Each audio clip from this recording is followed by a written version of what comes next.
भारत एक विविध देश है यहाँ पर अलग अलग धर्म, समुदाय और जाति के लोग रहते हैं। लेकिन क्या सभी को समान अवसर मिलते हैं? क्या आपने कभी सोचा है कि जनगणना क्यों किया जाता है? हमारे देश में जनगणना होने के बाद भी आज जाति जनगणना की मांग क्यों उठ रही है? आखिर इससे किसका फायदा है और किसका नुकसान? और वैसे कौन से लोग हैं जो नहीं चाहते हैं कि हमारे देश में कास्ट सेंसस हो?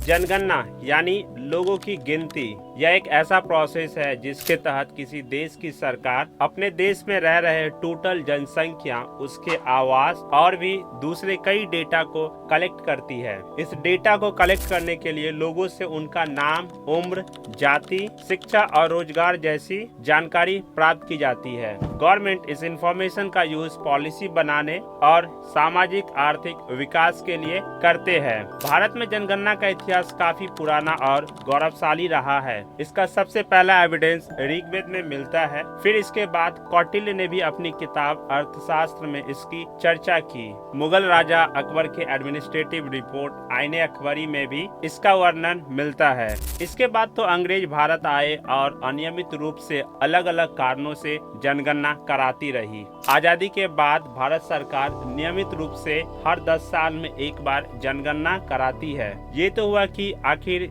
जनगणना क्या है, लेकिन हमें कास्ट सेंसस यानी कि जाति जनगणना को समझने के लिए सबसे पहले हमें थोड़ा सा रिजर्वेशन को समझना होगा। भारत में हजारों सालों से जाति व्यवस्था चलती आ रही थी। इस सिस्टम के तहत ब्राह्मण सबसे ऊंचे जात, क्षत्रिय उसके नीचे, फिर वैश्य और सबसे नीचे पायदान पे शूद्र थे। शूद्र जिसे आज हम दलित और हरिजन के नाम से भी जानते हैं। इस जाति व्यवस्था में सबसे शोषित शूद्र ही थे और उन्हें काफी सारे अधिकारों से वंचित रखा गया था। उन्हें पढ़ने लिखने नहीं दिया जाता था। इनको तो अपने भगवानों से भी दूर रखा गया था। वे पूजा पाठ या फिर मंदिर नहीं जा सकते थे। ऊंचे जाति के लोग सालों साल तक इनका शोषण करते रहे। आजादी के बाद भारत सरकार इन लोगों की स्थिति में सुधार लाने के लिए आरक्षण लागू किया, जिसमें शेड्यूल्ड कास्ट यानी कि एससी और शेड्यूल्ड ट्राइब यानी एसटी के लिए 17.5% का आरक्षण दिया गया। लेकिन बाद में इसे बढ़ाकर 22.5% कर दिया जाता है। अभी तक एससी एसटी को ही आरक्षण दिया जाता था, लेकिन 1990 में मंडल कमीशन आने के बाद ओबीसी यानी कि अदर बैकवर्ड क्लासेस को भी 27% का आरक्षण मिलने लगा। आगे चलकर जनरल कैटेगरी में जो लोग आर्थिक रूप से पिछड़े हुए हैं यानी कि ऊंची जाति के गरीब लोगों के लिए भी 10% का आरक्षण की व्यवस्था किया गया। अब सवाल ये उठता है कि जनरल कैटेगरी के लोगों को छोड़कर बाकी सभी को आरक्षण तो मिल ही रहा है, फिर जाति जनगणना का सवाल कहां से आता है? आखिर ये क्या है और इसकी मांग क्यों हो रही है? क्यों कुछ लोग इसका समर्थन करते हैं तो कुछ नहीं? आखिर इससे किसका फायदा होगा और किसका नुकसान? सिंपल भाषा में कहे तो लोगों को जाति के आधार पे गिनने की प्रोसेस को ही जाति जनगणना कहते हैं। आज जाति जनगणना की मांग क्यों उठ रही है, इसे हम एक एग्जाम्पल से समझते हैं। हमारे पास बंदरों का 3 ग्रुप है जिसमें टोटल 100 बंदर रहते हैं। पहले ग्रुप में 22 बंदर, दूसरे ग्रुप में 52 बंदर और तीसरे ग्रुप में 26 बंदर रहते हैं। हमारे पास 100 सेब भी है जिसे इन बंदरों में बांटना है। पहला ग्रुप जिसमें 22 बंदर रहते हैं उसमें 22 सेब डाल दिया। दूसरा ग्रुप जिसमें 52 बंदर रहते हैं उसको 27 सेब दिया गया और तीसरे ग्रुप जिसमें 52 बंदर रहते हैं उस ग्रुप को 51 सेब दिया गया। इस एग्जाम्पल से आप साफ साफ समझ सकते हैं कि दूसरे ग्रुप के हर एक बंदर को आधा सेब ही मिल रहा है, जबकि तीसरे ग्रुप के प्रत्येक बंदर को 2 सेब मिल रहे हैं। जिस तरह तीसरे ग्रुप में बंदर तो कम है लेकिन उसे ज्यादा सेब मिल रहा है, ठीक उसी तरह हमारे देश में ऊंचे जाति के लोगों की जनसंख्या तो कम है लेकिन ज्यादातर संसाधनों पर इन्हीं का कब्जा है। जाति जनगणना की मांग के पीछे एक सीधा सा रीजन है कि जिसकी जितनी आबादी उसको उतना आरक्षण मिलना चाहिए, क्योंकि जनसंख्या में अधिक होने के बाद भी SC ST और OBC की सरकारी नौकरियों में हिस्सेदारी काफी कम है।